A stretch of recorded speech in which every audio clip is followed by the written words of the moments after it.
Namo tassa bhagavato arahato samma sambuddhassa.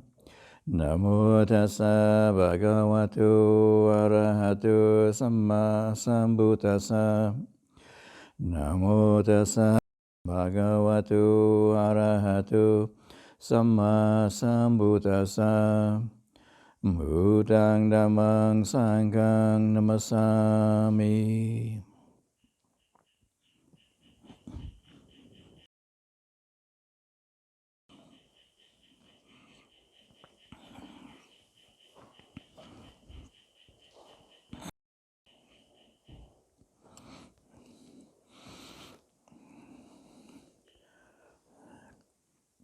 So, over the last while, I've still been reflecting on some of Ajahn Chah's teachings.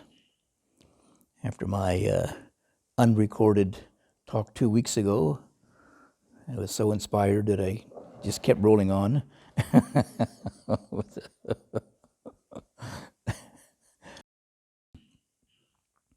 And one of the teachings of Ajahn Chah, which I think is very important to reflect on frequently, is Ajahn Chah's emphasis upon meditation as a way of life.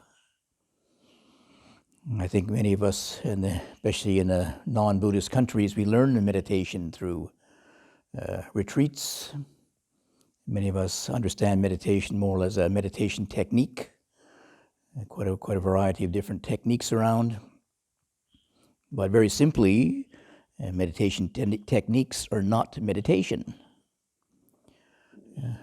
As the words imply, it's techniques are they're methods to facilitate the meditative experience. But if that's all we know, so we've only learned techniques, then we, of course, mistake it as meditation.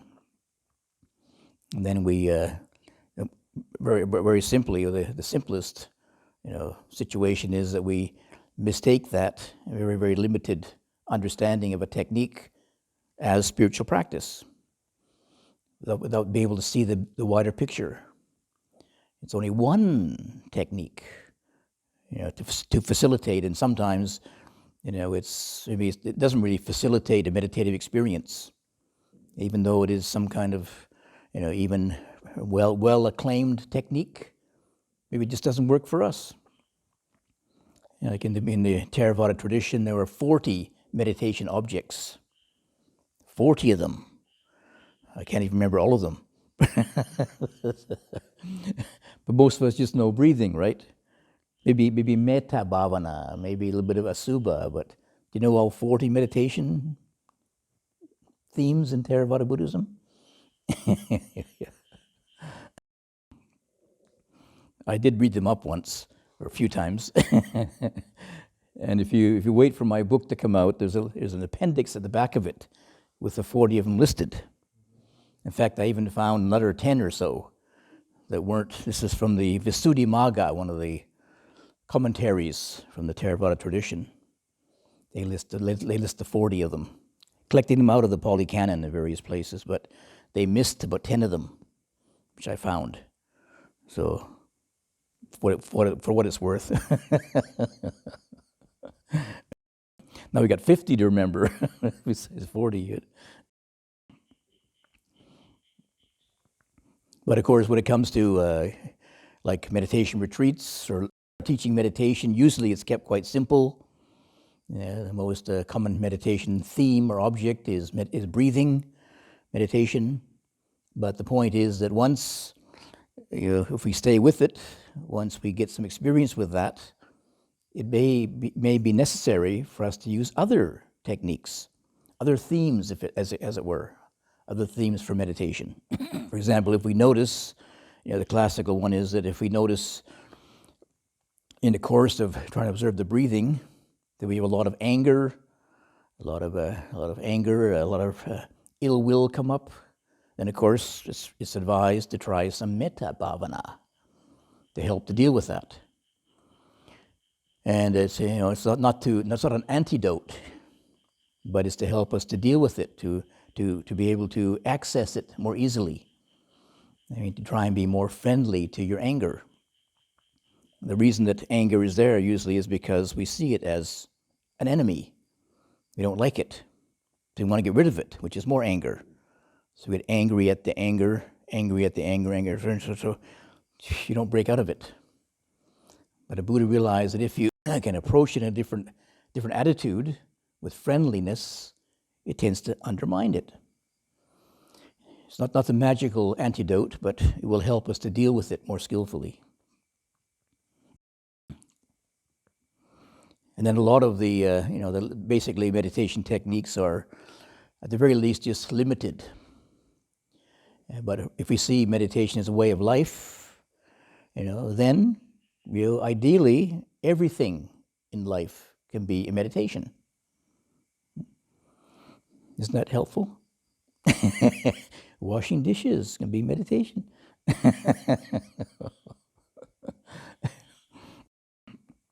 I mean, ideally, maybe ideally, you say. Even one of Ajahn Chah's disciples, he said that, while people mostly, they make a big issue of jhana, deep absorption, he says you can enter absorption sweeping leaves. Yeah. If you ever seen him sweep leaves, you can see that he could enter into absorption, actually.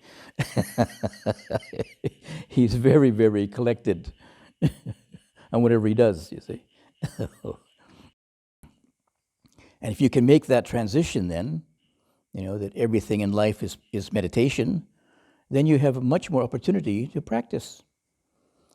It's not a hindrance, like some people, they see meditation as a technique.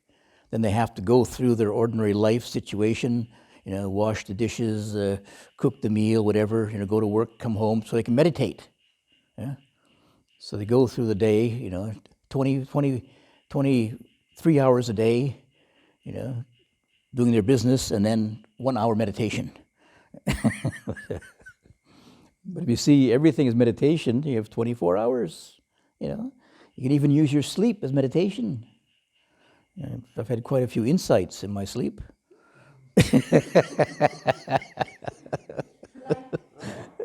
Yeah.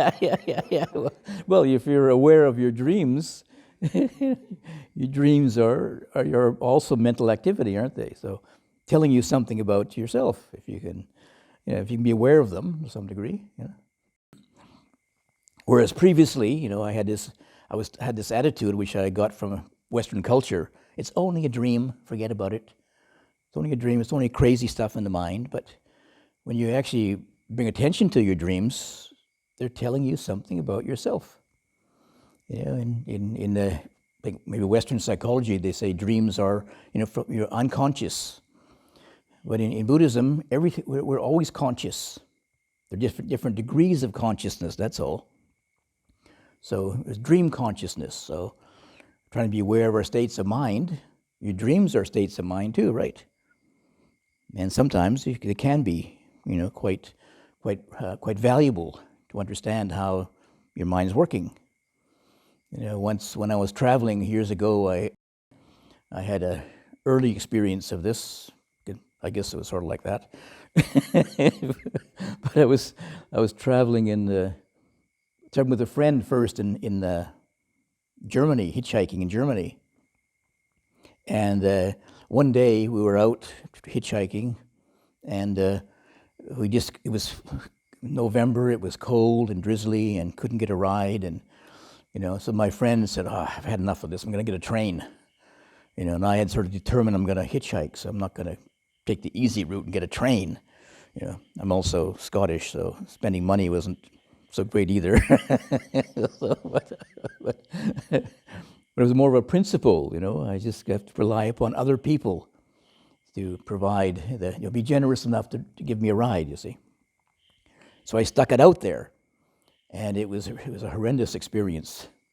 People were going past, and they'd give me this very funny sign, like this. And I got very angry and did the other one, Because what were they doing? I thought they were making rude gestures to me, but actually they were saying they're just going to be local, you see. They can't give me a ride. They're trying to be friendly, saying, "Sorry, I can't give you a ride because I'm just going a few kilometers." They're trying to be helpful, but I couldn't understand it. It's in Germany. They're speaking German, hand signals in German. But anyway, finally I got a ride to the next town and managed to go to the youth hostel. And it was November, so there was very few people there. There was one other man, another guy there staying. This kind of bleak, cold youth hostel, and so I'm feeling very depressed. That night I had nightmares. Really terrible nightmares of being alone and abandoned and all kinds of things. And I realized it was just my state of mind was that way. And the dream showed it, accentuated it much more.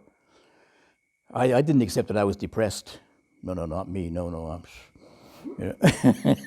but my dream showed me I was really unhappy and depressed and lonely, and but it was a very painful lesson, but it was very valuable. So I realized, oh, okay, right. Better get used to this, because especially traveling, you could be alone sometimes, and it wasn't the first time. You don't always have somebody to travel with all the time, you see. Especially sometimes it was, they want to go one way, I want to go the other way. So do I, maintain my own program, or do I just follow along with them because I want to feel lonely? Well, so I faced loneliness.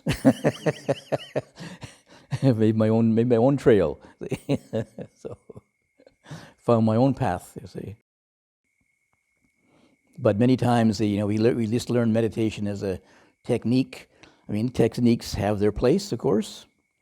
They are means or methods that could facilitate a meditative experience, especially when they're in the context, say, of a retreat situation, which is sort of intensified.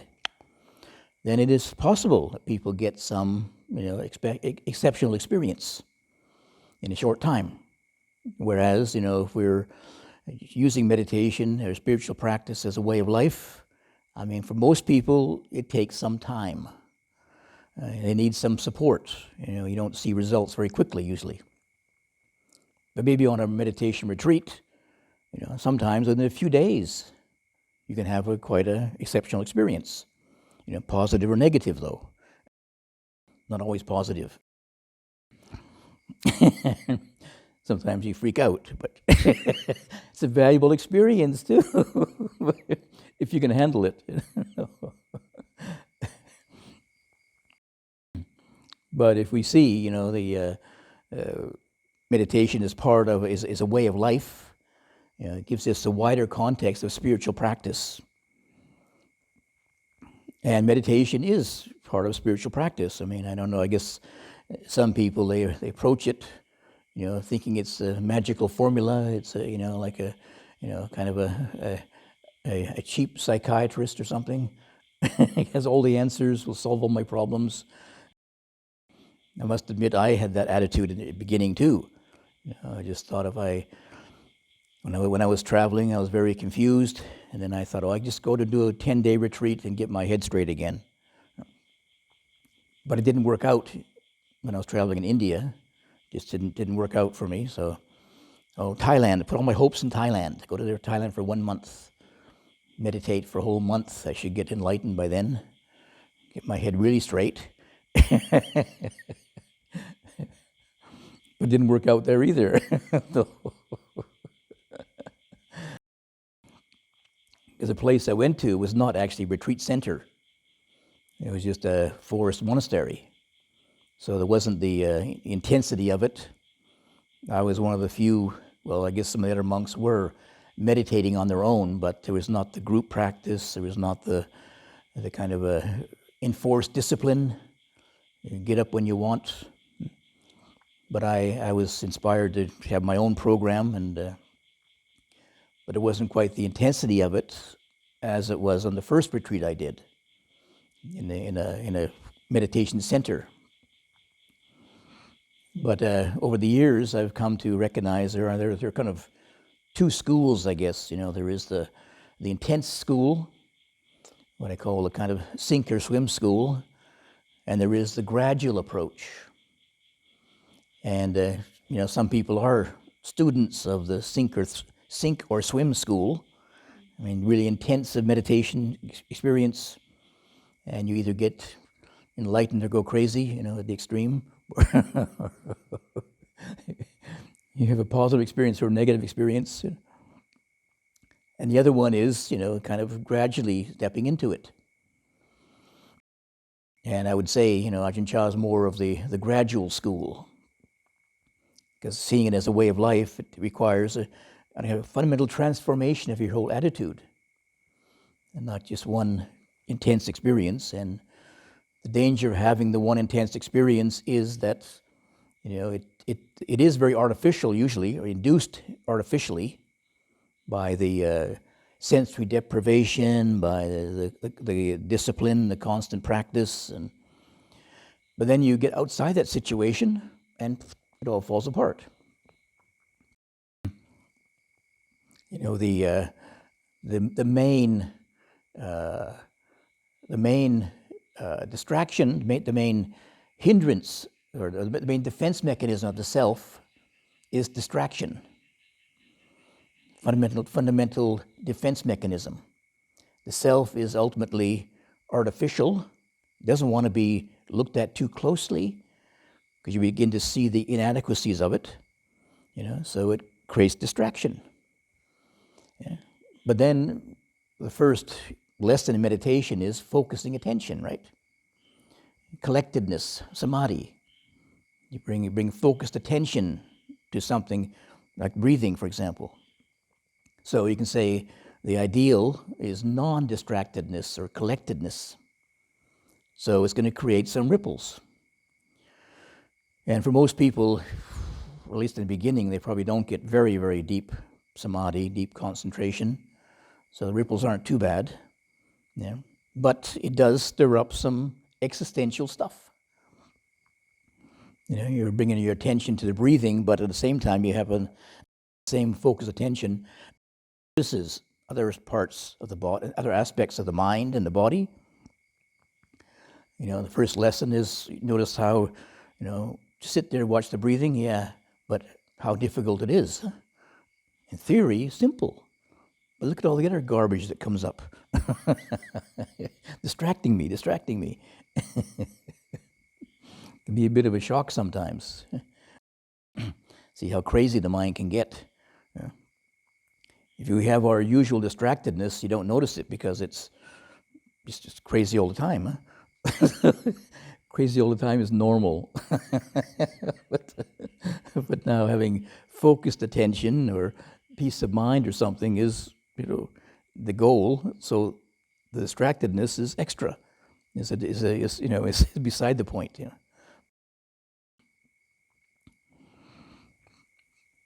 And of course, we're dealing with, by bringing focused attention to your own mind, it's just touching into existential areas of our being, how you really are.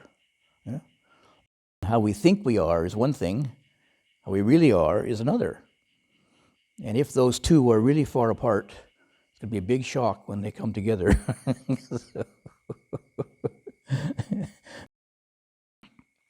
So basically, if you don't know yourself very well, if you have lots of repressed stuff, then when it starts to come up, big shock. Sometimes, and if it's been empowered by concentration, it can be super shock. But if this practice is done within the context of a lifestyle, then you have a bigger container. Yeah, even though your mind is going crazy, you still keep walking.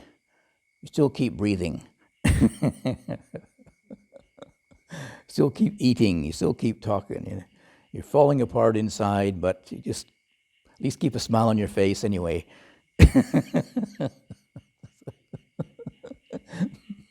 Stiff upper lip, as they say in Britain. But in the traditional Buddhist countries, most people realize that meditation is within the context of morality, meditation, wisdom. It's in a wider context. So the morality part is the lifestyle. So a lot of people realize that if they go to meditation retreat, they recognize they also have to have a grounding in sila, maybe generosity, have some understanding, maybe not wisdom per se, but at least some understanding of what the principles are. But many of us Westerners not familiar with that cultural context and not knowing the wider context, just take up meditation without maybe morality or understanding, and can be a big conflict. You don't have the wider container for it. As well as, once the retreat's over, we don't have the container to go back to. Our lifestyle outside the retreat is be very, very different than inside. So while it can, in a way, can give people some intensive experience, sometimes they aren't able to handle the intensive experience. And they may think, well, that's meditation then. No, it's not. No, it's just a side effect. There is the meditative process, I call it. And in especially Theravada Buddhism, there's much more emphasis, rather than there is emphasis on samadhi or concentration, but the Buddha actually gave more emphasis to mindfulness. In the discourse on mindfulness, the Buddha referred to mindfulness as the eko mago. Eko means one. Mago is path, the one path. I would say more like it's the principal path, not the only path, but it's the principal path. Because it is mindfulness which leads to wisdom. Samadhi can give great, powerful experiences, but doesn't necessarily lead to wisdom. And sometimes it can be a little bit of a dead end, because people can mistake concentration, the results of collectedness, which give tranquility, mistake that as wisdom.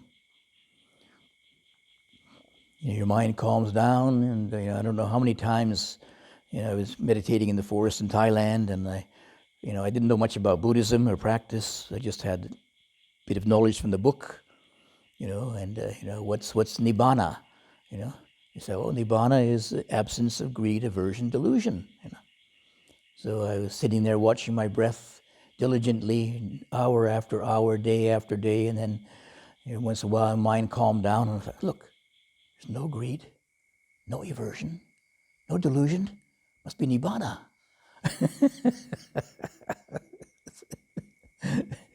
And maybe I just fell asleep, actually, but my mind blanked out.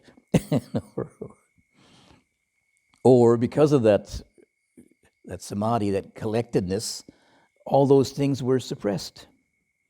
And when your mind calms down, the greed, aversion, delusion also calms down, you see. And it becomes so calmed down that you think it's gone.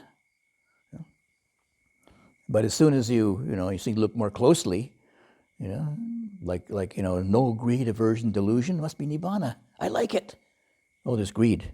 Oh, I lost it. Aversion. What am I doing? Delusion. Oops, back to breath again. Keep breathing. I think I don't know if I mentioned, maybe not recently anyway, the story I had about when I was first in Thailand as a layman. And I was staying in this little hut. Well, I was staying in the lower level of a hut. There was a monk above me. A German monk was staying above me, and I was underneath. And he was quite well known, so people would come and see him, you see. So one day I was sitting down, meditating very diligently, very diligently. Just watching my breath. And I heard this man come down the stairs. I hear this steps coming down, and I heard the monk say above, "Oh, hello there." He said, "Can I talk to you?" He said, "Go downstairs and have a cup of tea downstairs," where I was, So here I'm sitting there. What do I do? Do I get up and talk to this guy or what? I'm just on the brink of enlightenment. You know? so focused on breathing, just so close. And the man walked in the door, and I was sitting in the corner. He walked in the door there, and the monk didn't tell him there's somebody down there, you see. So he walked in the door and looked around like this, and he looked at me, a bit shocked. And he said, oh. And he came striding across the room and said, hello, I'm Joe Smith. And I said, hello, I'm I couldn't remember who I was. I'm breathing.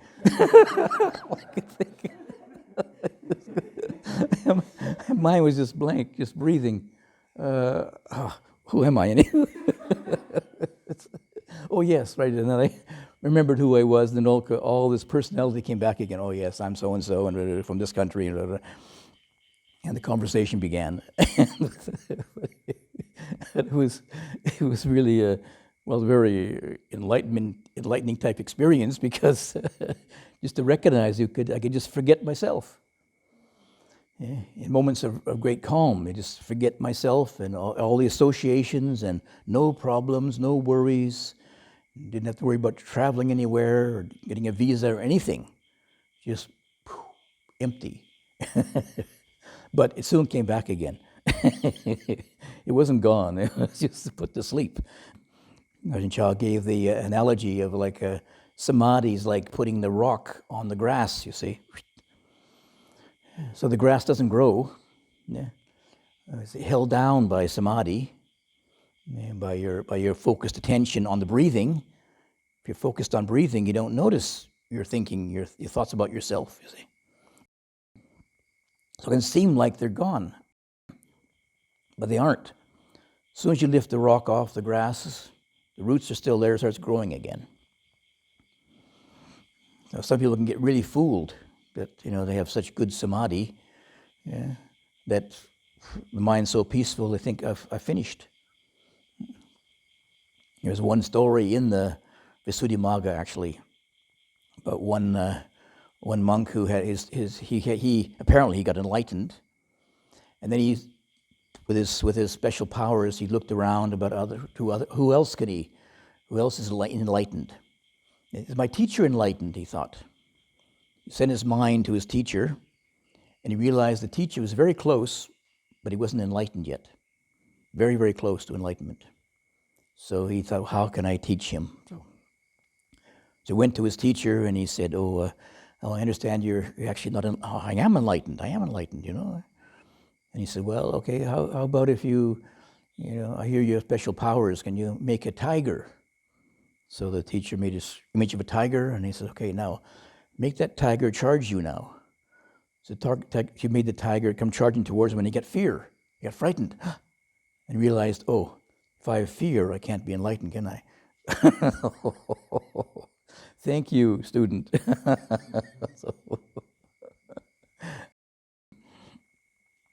So next time you just think you're enlightened, just think of a tiger, and what's your reaction? Are you frightened or not?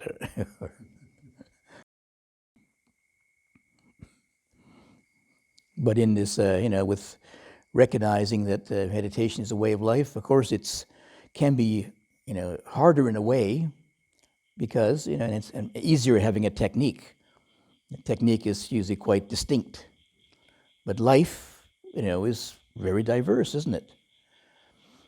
And the hardest thing is we have all these old habits. Try and, if you try and bring awareness into your everyday life, many times it's not so easy because the old habits are unmindful. We do something like, maybe you got used to just when you wash your dishes, that's your time to think about planning tomorrow's meal or something or other. So then you try and bring mindfulness to it, and you're back to the old habit again. Your mind goes into, can't just be with washing the dishes. I kept thinking about this and thinking about that. But if we do that, at least we try to do that. And maybe sometimes it's helpful if you do bring in a bit of you can say, formal meditation beforehand.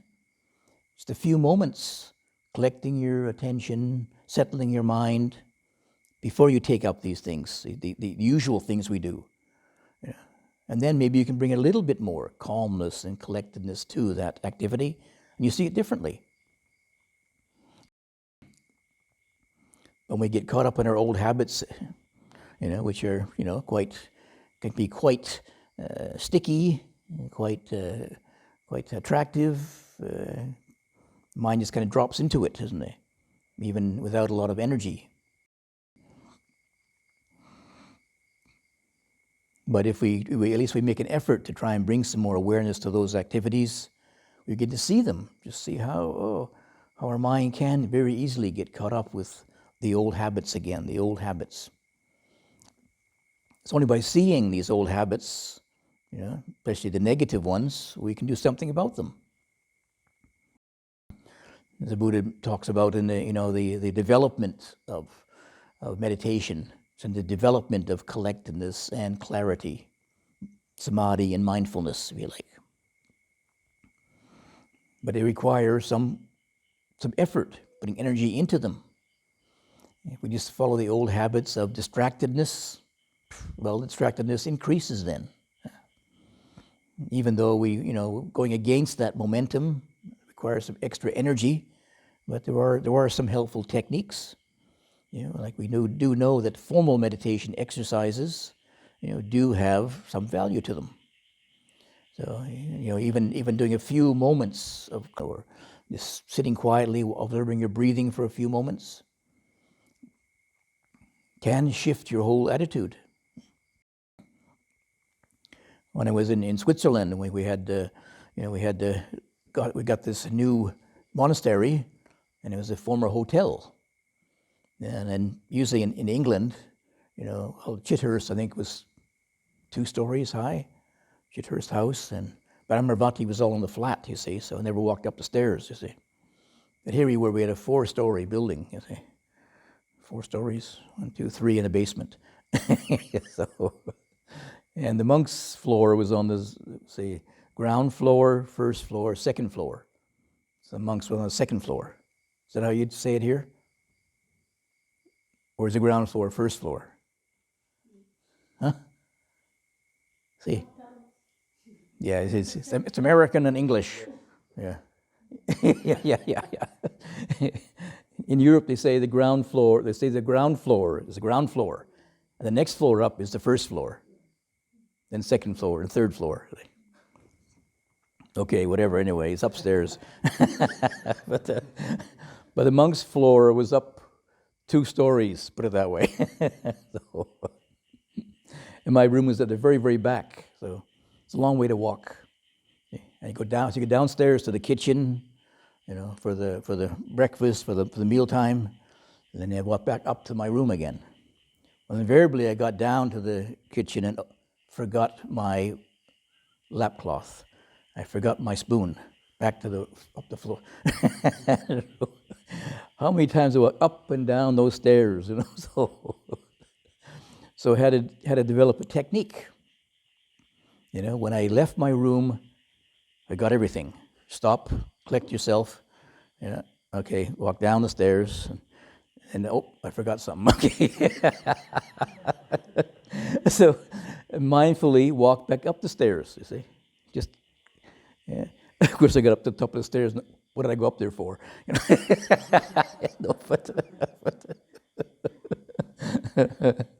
But normally I would have, come down and back to my room again, and then mindlessly walk up the stairs to get to the room, see? And I get there and I forget again what I'm doing, But this time, slowly walk up the stairs, 1 step at a time, walking meditation. So I don't know, I have many hours of walking meditation up and down stairs, see? Just turned into meditation practice. It was much more useful, and then I did notice that over the years I tended to forget things less. So one of Ajahn Chah's practices in Thailand was for us to, whenever you go into a room, you stop. And usually most rooms, except for the toilet or something, had a Buddha image in it, you see. You had a little shrine in your kuti, shrine in the meditation hole. And so he left the meditation hole. When you're leaving, you bow 3 times. Stop. And at first I thought he was being very, very devotional, you see. All this bowing all the time. But then I realized the point was you stop, you collect yourself.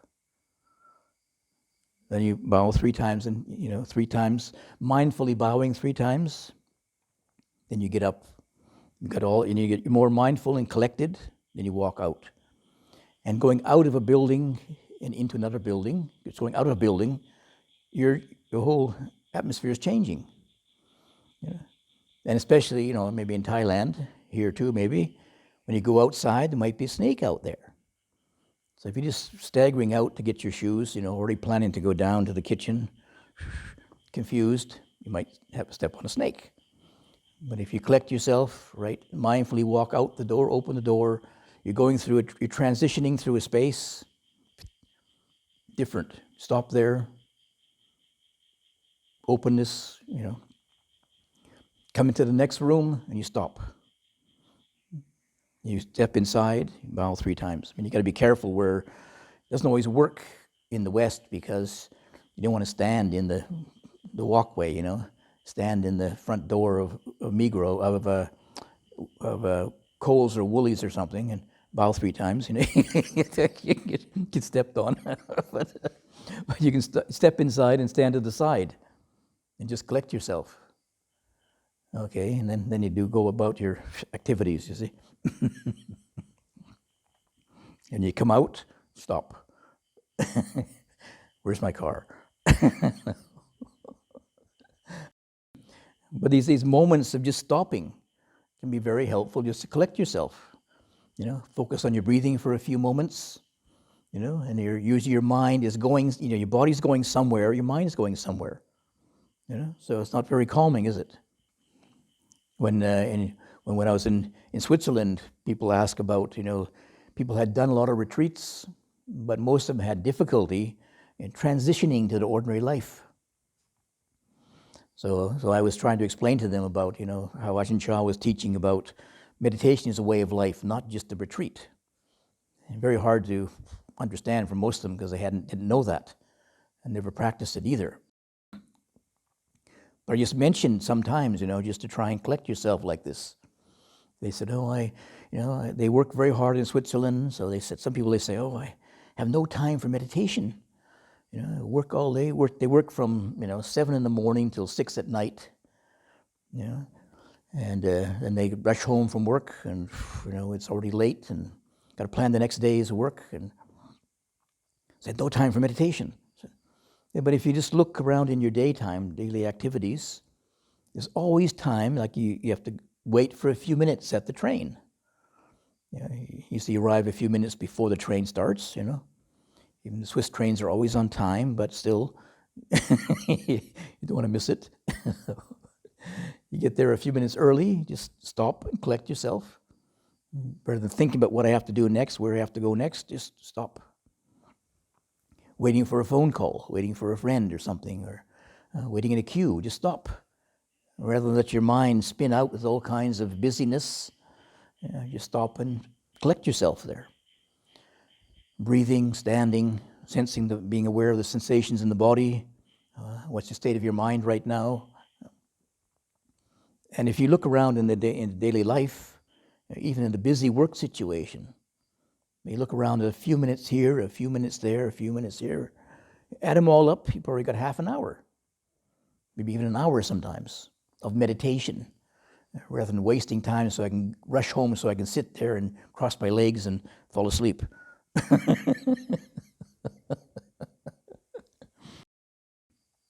And how many times actually when you do all that, rushing back from work to meditate, your mind's still rushing anyway for half the time, or most of the time.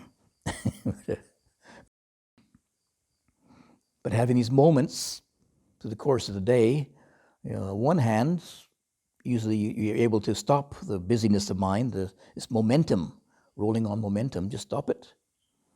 And then you have points of reference. so that you don't lose connection with it completely. And even though it's a few moments, I mean, some people think, well, meditation it's got to be at least half an hour, But if you see it as a way of life, just a moment here, a moment there, it all adds up. It's just moments, and gradually, like Ajahn Chah, one time he explained mindfulness practice. He said it's just like turning on a tap. Turn on the tap first, just drip, drip, drip, and you keep adding more. You turn it some more, you add some more effort to it, drip, drip, drip, drip. Eventually you can become a continuous flow, is it? So most of us, I think in the beginning, mindfulness is pretty drippy, if that even.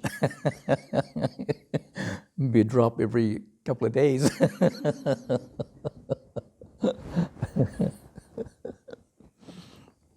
But if you keep up with it, gradually it begins to gain momentum in our life. And then this mindfulness becomes a way of life, not just some little technique that we apply once in a while when we remember or we have time for it. It becomes a way of life. Collectedness and clarity becomes part of our way of life then. So it becomes fused with our way of life, our attitudes. And the best part of it is, the most valuable part, I would say, is for wisdom. Because, there's always a danger of, what I call kind of spiritual impersonation. Come into the meditation hall, cross your legs, I'm spiritual. Walk outside and you're somebody else. You're your usual crazy self. You bring awareness to your ordinary crazy self, if you like, then it gets transformed. Now you know what that is. Why is there that so-called craziness, if you like? What's it all about? Where does it come from? There's not two kinds of self there, spiritual and unspiritual. It's all part of the same picture. So you learn about yourself much more. You learn about, if you like, your craziness and where it comes from. It's important to know that. Otherwise, it'll creep up on you. You get repressed and just creep up on you sometimes when you least expect it. If not, sometimes when you're sort of in an ordinary state of mind, but sometime be later in life. I read somewhere that somebody expect that, I think, half the people in Western countries will have some chronic neurotic episode during their life. You never know when there will be challenges to our life. Some kind of pressures, health problems, health issues, or financial issues or something or other, and you just don't know how to handle it. And you do have a psychotic or at least a neurotic breakdown of some kind. But this way we know, I can have a mindful psychotic breakdown. I don't know if that's possible or not, but at least at least the mindful neurotic breakdown. I think I've seen my mind go crazy so many times already. I know what that is, Okay, this is neurosis day today. Don't talk to me. You might get a dose of it. Might be contagious. Just one of those, it could be the weather, it could be anything, But if you're mindful of it, you're aware, okay, that's just how the mind is sometimes. And then that knowing becomes more prominent. We're emphasizing what we call the Buddha is the knowing of that. If you know craziness, you aren't crazy, are you? Huh? And even, I remember once even Ajahn Chah gave this talk.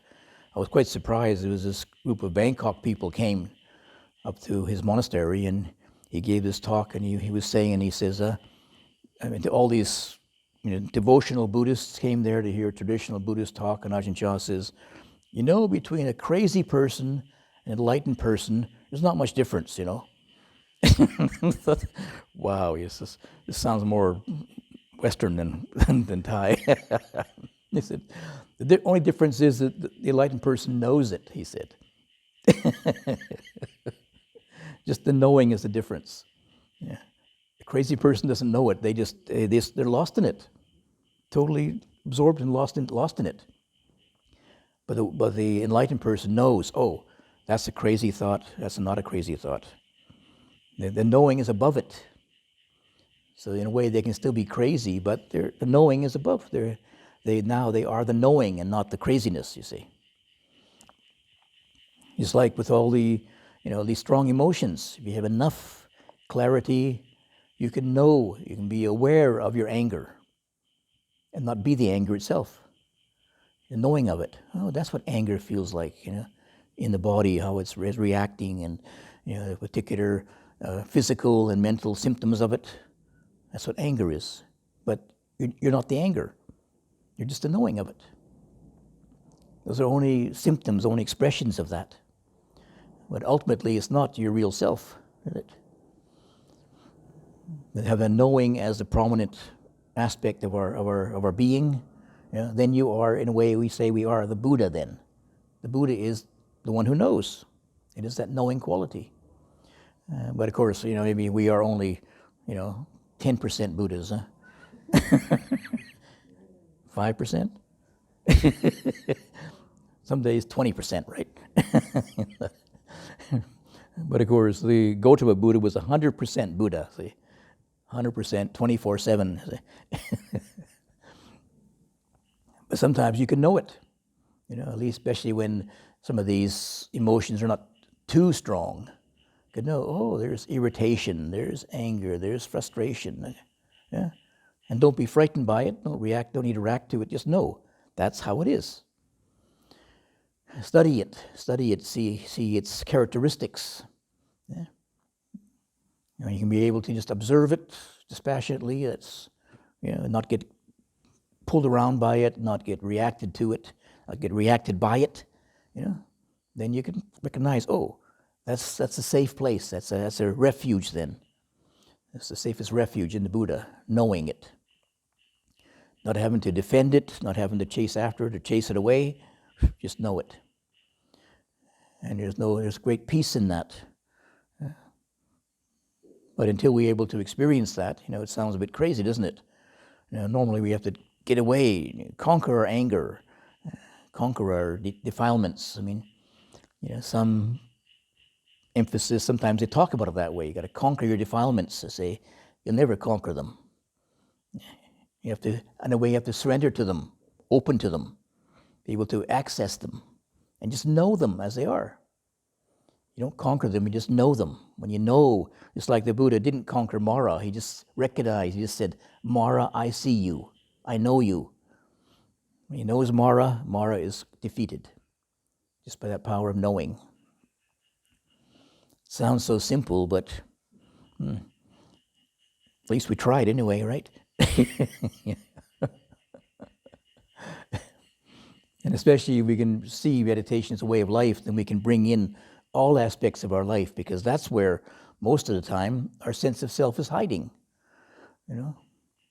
In our ordinary habits, our old self-defending habits. When you see them, you can just let them go. You don't need to make a big story of them. You need to hang on to them any longer. Just, right, that's the way it is. So, and this is all of our life can be, as Ajahn Chah says, everything is teaching us. All these little details of life. To learn something about ourselves. And ultimately knowing about yourself, you can see through it. It is just, it's just a process, empty process. Don't need to make a big story out of it, a big drama out of it. Just comes and it goes. Crazy thoughts, wise thoughts, stupid thoughts, intelligent thoughts, just thoughts. So hopefully you can understand this and be able to apply it to your life situation, and hopefully be able to see the results for yourself then.